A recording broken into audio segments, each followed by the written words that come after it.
नमस्कार।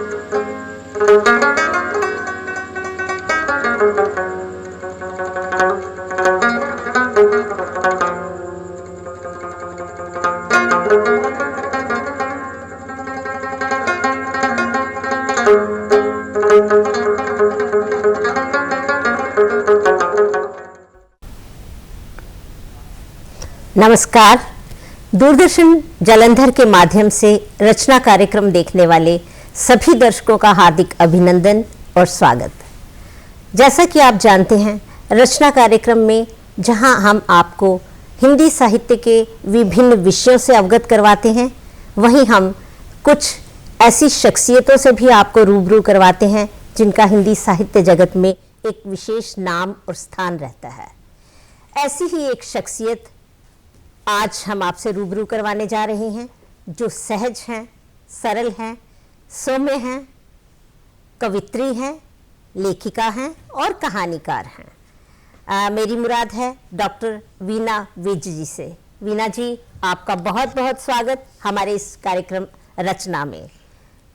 तो वीणा जी, जब आपका नाम हम पढ़ते हैं किताबों में, कहानियों में या कहीं भी पत्र पत्रिकाओं में, तो सबसे पहले उसमें मैं पढ़ती हूँ डॉक्टर वीणा विज उदित। पूरा नाम आपका डॉक्टर वीणा विज उदित। तो मेरे जहन में ये हमेशा ख्याल आता है कि मैं आपसे ये पूछूं जो आज तक पूछ नहीं पाई, आज इस कार्यक्रम में पूछने जा रही हूँ। ये उदित से हमारा क्या अभिप्राय है? हाँ जी, मैं आपके अभिनंदन के उस पर बोलती हूँ कि मैं तो आपको उदित का भी अर्थ बताऊंगी और बताऊंगी कि ये कब रखा। जब मैं कॉलेज में पढ़ती थी तो मैंने जब कुछ रचना शुरू करा, कुछ ना कुछ लेखन में गई, तो मुझे लगा कि जैसे मेरा नाम किसी तरह से ऊपर आ रहा है तो ये उदय हो रहा है, तो उदित हो गया उससे, और उदित होने से वो मेरे साथ ही चल पड़ा। क्या बात है। तो यानी आपने उदय से उदित का एक तखल्लुस अपने नाम के साथ जोड़ा। तो ये उदित का मैं थोड़ा सा इसमें अगर इजाफा करूं अपनी तरफ से, तो आप उदित हो नहीं रही हैं, आप उदित हो चुकी हैं।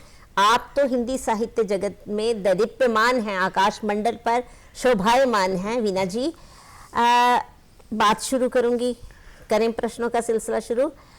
तो पहला प्रश्न मेरा आपसे ये है, जो मैं अपने दर्शकों की तरफ से पूछना चाहती हूँ कि मैंने दर्शकों को बताया आप कहानीकार हैं, कवित्री हैं, लेखिका हैं। तो वीणा विज जी की लेखनी का सफ़र कहाँ से शुरू हुआ? जी हाँ, देखिए, मैं अतीत की गलियों की ओर मुड़ने लगी हूँ क्योंकि ये सफ़र शुरू हुआ था मेरे कॉलेज टाइम से। 1960 की बातें हैं ये। तो उन दिनों में कॉलेज मैगजीन के लिए कुछ लिखने को कहा गया, तो मेरा भी मन किया।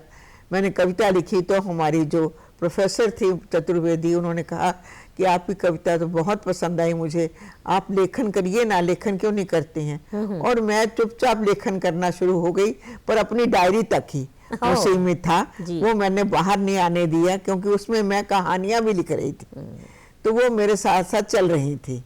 पर मेरी सहेलियों को, किसी को नहीं पता था कि मैं कुछ और भी लिख रही हूँ। तो यानी कविता के साथ साथ ही आपने कहानी भी लिखना शुरू कर दिया था? जी हाँ। बहुत अच्छा। हाँ, क्योंकि मैं पढ़ती बहुत थी। जितना मैं अंग्रेजी साहित्य पढ़ती थी उतना ही मैं हिंदी साहित्य पढ़ती थी, और हिंदी की तो लाइब्रेरी थी स्कूल की, तो समझिए मैं अपनी पढ़ाई के साथ साथ उसको भी साथ पढ़ती जाती थी। किताबें रोज ही इशू करवाती थी।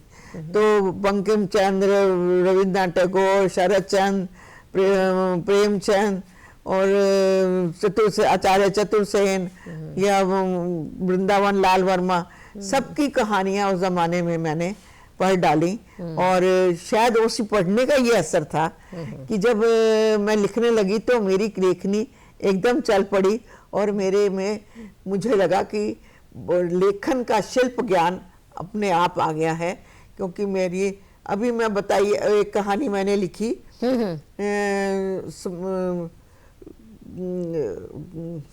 आपने तो इतनी सारी कहानियां लिखी है ना, तो आपको अपनी कहानी इस समय नाम याद नहीं आ रहा।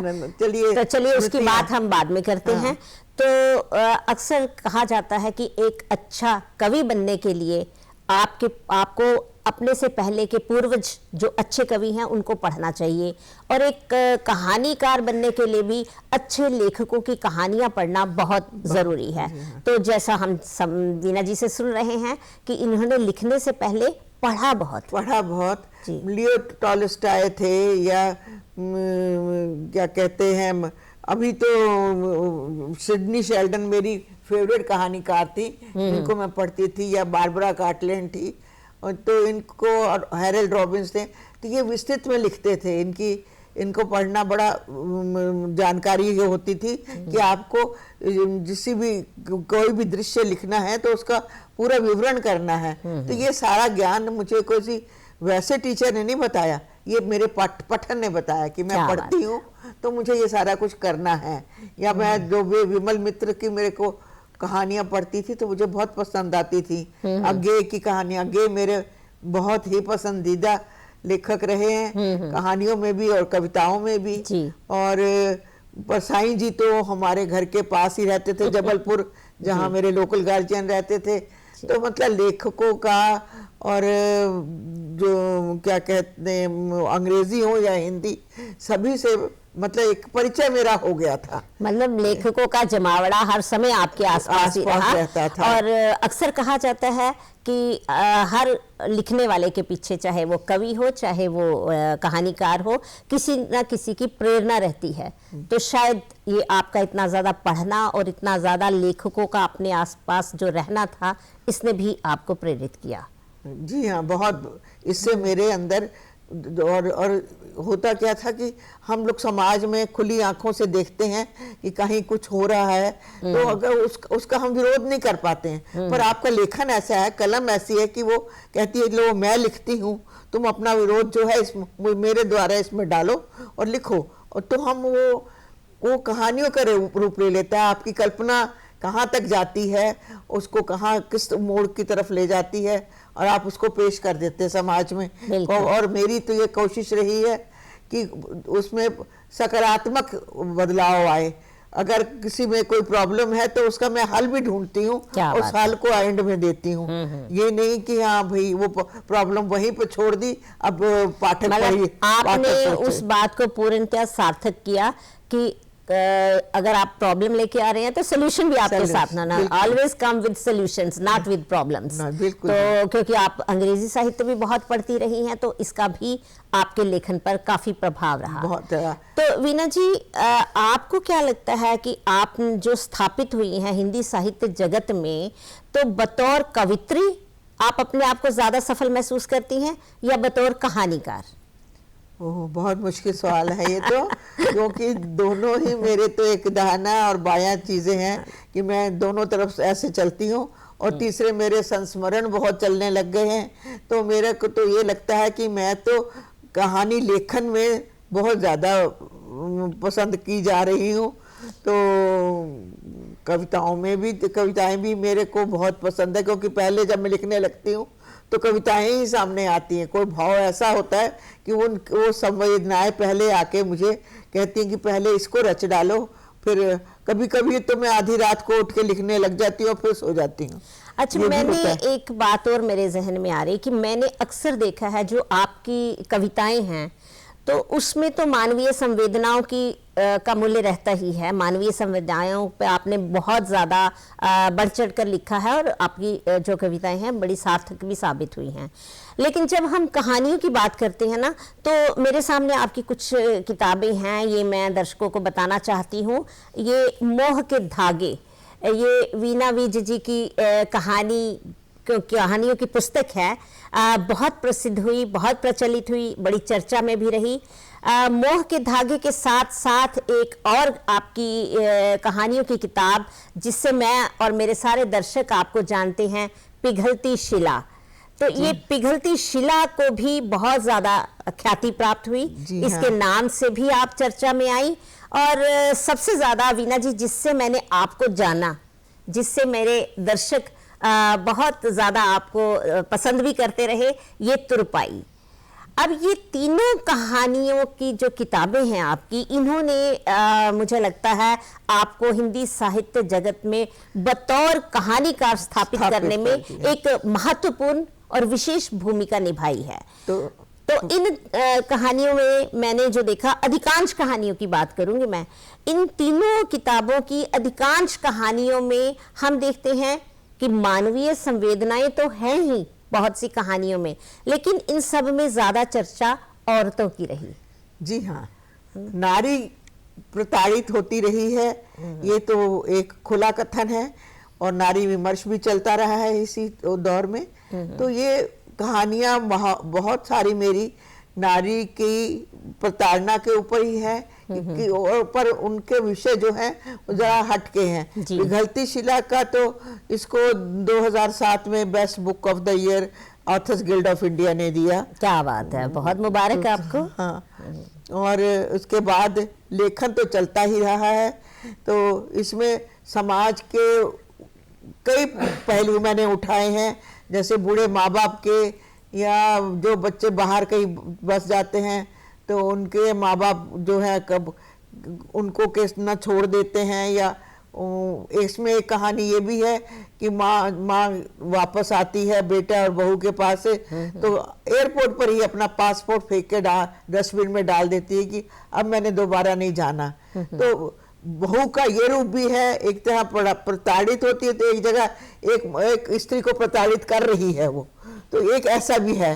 या फिर मैंने लिखा तो एक पत्नी है, तो बच्चे भी हैं उसके, फिर भी वो गे है, समलैंगिकता के ऊपर है धुएं की लकीर, कि वो समलैंगिक हो जाती, कि एक साइकोलॉजिकल है उसमें चेंज।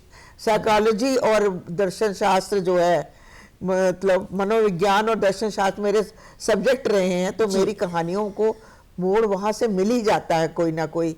तो वो उसमें भी ये है कि मतलब कि एक स्त्री जो है वो एक समय के बाद अगर समलैंगिक हो जाती है तो ये पॉसिबल है, ये नहीं, इसको भी मैंने पूरा इसकी करके स्टडी करके तब इसको लेखन में लाई, क्योंकि आप वही लेखन लिखते हैं जिसे समाज स्वीकार करे और जो आपके समाज का उस समय का ढांचा है। इसमें एक बात मैं बीच में कहूंगी कि जहां अधिकांश लेखक, मैं भी किताबें पढ़ती रही हूँ या हिंदी से जुड़ी रही, तो मैंने देखा है कि अधिकांश लेखक जिन विषयों को उठाने से या जिन विषयों पर बातचीत करने से परहेज करते रहे हैं, या मैं कहूँ खिसकते रहे हैं, परे हटते रहे हैं, आपने उन विषयों को उठाया है। जैसे मतलब एक औरत एक तरफ तो प्रताड़ित हो रही है, लेकिन दूसरी तरफ वो प्रताड़ित कर भी रही है। एक और कहानी या बहुत सी कहानियों में मैंने एक चीज और देखी, जहां अधिकांश लेखक हमारे यही दर्शाने में लगे रहते हैं कि औरतें प्रताड़ित की जा रही हैं, हमारे समाज में उनके साथ अच्छा सलूक नहीं किया जाता, अच्छा व्यवहार नहीं किया जाता, लेकिन आपने वहां पुरुषों की मानसिकता को भी दर्शाया है कि सिर्फ औरत नहीं, कहीं कहीं पुरुषों को भी प्रताड़ित किया जा रहा है। तो ये भी आपकी कहानी धुएं की लकीर, जी हाँ, जैसे धुएं की लकीर है, तो उसकी वो औरत मतलब उसकी वाइफ जो है वो समलैंगिक निकल आती है, तो कितना दुखी होता है, तो इसके ऊपर भी है। और इसके अलावा मनोवैज्ञानिक धरातल ये है, दो बहनें हैं, अगर एक के साथ बुरा बीत गया है तो दूसरी को मैंने एक शिल्प दिया। देखिए, एक मैं कह सकती थी उसकी दूसरी बहन कुंवारी है, पर नहीं, मैंने उसमें लिखा है कि वो ऐसी कच्ची मिट्टी की ईंट थी जिसने आगा का सेक अपने तन पर अभी सहा ही नहीं था। तो वो क्लियर करता है कि वो कुंवारी थी। सो मतलब इसको कहते हैं शिल्प। कहानी में शिल्प की बहुत आवश्यकता होती है। बिल्कुल बिल्कुल। तो आप उसको भी लेके चलते हैं। या एक मैंने जो होता है कि दर्शन शास्त्र में कि अगला जन्म है या नहीं है, या पिछला जन्म याद है कि नहीं है, उसके ऊपर साजी कहानी लिखा। साजी में वैसे भी भाषा भी मैंने उसमें मतलब कि आंचलिक भाषा है कि मैंने उसको क्या कहते हैं, गांव की भाषा जो होती है, तो गांव की मतलब भाषा में आप लिखा जैसी है। कहानी लिखते हैं, भाषा का चयन भी वैसे करते चयन भी कर हैं, और लेते ये एक लेखक की सबसे बड़ी विशेषता अगर होती है। कश्मीरी है तो उसमें कश्मीर की बोली आ जाती है बीच में। आपने नाम लिया कश्मीर का, तो मुझे एक बात जहन में आ गई कि मैंने देखा है कि आपकी कहानियों में, आपकी कविताओं में कश्मीर का, अमेरिका का बहुत जिक्र रहता है। तो क्या खास लगाव का कारण? जी नहीं, क्योंकि मैं सब जगह जाती हूँ और वही आपको कहा, खुली आंख से समाज को देखती हूँ, हर नारी का चेहरा पढ़ने की कोशिश करती हूँ, जहाँ कुछ पाती हूँ और उससे फिर मेरी कहानी आगे बढ़ती है। लाल ड्रेस सुनहरे जूते, एक ऐसी औरत की कहानी है, मनोवैज्ञानिक धरातल है उसका, कि वो उसकी इच्छा थी जिंदगी भर कि मैंने लाल ड्रेस और सुनहरे जूते पहने हैं और वर्षा हो रही मेरे ऊपर, मैं स्टेज पे मिस बन के जा रही हूँ और मेरे ऊपर वो पत्तियों की वर्षा हो रही है, सुनहरी पत्तियों की। तो वो इसी चीज में वो लेडी जो है कि बीमार हो जाती है कि लाल ड्रेस और सुनहरे जूते पहन के वो ढूंढती रहती है, टीवी के चैनल्स बदलती रहती है कि शायद मैं कहीं से निकलूंगी। तो एक उसके अंदर एक मनोवैज्ञानिकता, अपने ख्वाब को साकार करने के जहन में इसके ऊपर मेरा रेडियो प्ले भी है। अच्छा जी, वो भी 2 बार उन्होंने चलाया कि वो बड़ा अच्छा लग रहा है लोगों। बात आ गई है रेडियो की, तो इस पर भी बात करते चलते हैं। आपके बारे में पढ़ते हुए मैंने देखा और सुना और जाना भी कि आप रेडियो और दूरदर्शन की बहुत अच्छी कलाकार रही हैं, तो थोड़ी सी जानकारी हमें चलते चलते पहले ये भी बता दीजिए। जी हाँ, मैं दूरदर्शन पे भी 1980 से आ गई थी और बहुत प्ले किए मैंने, शायद 100 के करीब करे हैं, धारावाहिक भी किए हैं और टेलीफिल्म्स करी हैं, फिल्में भी करी हैं 7-8 जी। तो ये सब दूरदर्शन ने तो मुझे पूरा पंजाब भी घुमा दिया, हर गांव में जाके मैंने पंजाब की सोंधी मिट्टी की खुशबू देखी है, क्योंकि मैं मध्य प्रदेश से आई थी पंजाब ब्याह के, और फिर हमारा कश्मीर में बिजनेस था, तो मेरे कश्मीर में घूम रही हूँ तो वहां की कहानियां भी मैंने लिखी हैं कि एक गुजर लड़की है, दूध लेके आती है तो सीढ़ियां कितनी थकान से चढ़ रही है ऊपर, जैसे उसके अंदर जान नहीं है, और जब उसको मैं कुछ देती हूँ कि उसने इतने दिन से दूध का घी बना के लाई मेरे लिए, तो मैं उसको खुश करके भेजती हूँ तो दौड़ती ही सीढ़ियां उतरती है वो। तो एक सीढ़ी चढ़ना और सीढ़ी उतरना, कदमों की थाप, उस कहानी को मैंने नाम दिया कि उसके दिल को दर्शाता है कि वो क्या महसूस कर रही है। वो 2 पंक्तियां मुझे याद आ रही हैं कि बाम से उतरती है जब दोशीजा, तो जिस्म की नजाकत को सीढ़ियां समझती हैं, बिल्कुल ठीक। तो वो जो आपने दर्शाया है वो दृश्य वाकई बहुत अच्छा है और बहुत खूबसूरती से कहते हैं ना कि बहुत सी बातें ऐसी होती हैं जिसको हमारी वाणी नहीं कह पाती जी। तो जिसको वाणी नहीं कह पाती उसको लेखनी कह पाती है, और लेखनी के माध्यम से एक लेखक बहुत अच्छे से हमारे दर्शकों, हमारे पाठकों के सामने ले आता है। तो वीणा जी ऐसा ही करती रही हैं। बाल्ज़ाक ऐसे राइटर थे जो कि चरित्रों का निर्माण करते थे, उनके चरित्र याद रखते थे। इसी तरह से तुरपाई है, तुरपाई में शबनम की कहानी है। तो ये शबनम भी बहुत मशहूर हो गई थी, अखबारों में भी आया कि शबनम के साथ क्या बीता। तो शबनम, तुरपाई की जो कहानी है वो शबनम पे है, और ये कैरेक्टर बन गया है जो कि सबको याद रहता है कि शबनम की कहानी है जिसको कि सेक्सुअली प्रताड़ित किया गया उसके ससुर के द्वारा। अब बताइए, ये समाज में आम बात नहीं है, पर उसको इतने विभिन्न तरीके से मैंने पेश किया कि आपको पढ़ने में कोई अड़चन नहीं आती कि हाँ कोई ऐसा टॉपिक आपने दे दिया है जो नहीं पढ़ा जाए। अच्छा वीणा जी, एक बात और मैं पूछना चाहती हूँ, आपकी कहानियां पढ़ते हुए जहन में आया कि जब आप पात्रों का चरित्र चित्रण करती हैं या चयन करती हैं पात्रों का, तो उस समय आपके जहन में क्या चलता है? क्या आसपास के पात्र चलते हैं या एक काल्पनिक पात्र को लेकर आप चरित्र चित्रण करती हैं? मैं कभी काल्पनिक पात्र के ऊपर नहीं जाती, मैं समाज से ही अपना एक उठाती हूँ चरित्र और उसको रूप देती हूँ, उसको उसके बीच में समावेश हो जाता है और चरित्रों का भी जी। और उससे फिर मेरी कल्पना एक कहानी बुनती है। पर वो समाज से ही उठाए हुए चरित्र हैं, कोई अलग से नहीं मैं चुनती उनको। काफका ने एक कहानी लिखी थी, जर्मन थे, तो उन्होंने कहा था कि आपकी खुशियां आपको अंत में मिल ही जाती है इंसान को। उन्होंने एक गुड़िया की कहानी लिखी थी काफका ने। तो वो क्या होता है कि जैसे मैंने लिखा एक और गुनाहों का देवता, मेरी कहानी का नाम है कि धर्मवीर भारती जी की थी गुनाहों का देवता।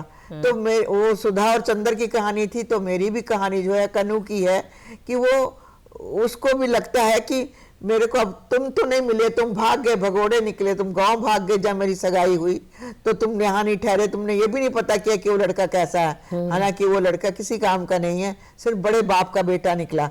पर मैंने ट्विंस बेटे पैदा कर लिए तो मैं उस खानदान में बहुत पूजी जाने लग गई कि 2 बेटे आ गए घर में, हमारे 2 चिराग जल गए।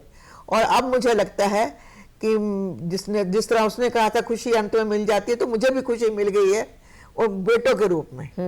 मेरी सारी खुशी जो है मेरे इन बेटों के रूप में आ गई। तुमने तो मुझे छोड़ दिया, गुनाहों का देवता बन गया तुम, इस तरह से उसको मैंने ले लिया था। अच्छा, हम जिक्र करते हैं इसका तुरपाई का, ये जो किताब हमने पहले भी अपने दर्शकों को दिखाई ना, तुरपाई, तो ये तुरपाई से आपका क्या अभिप्राय है?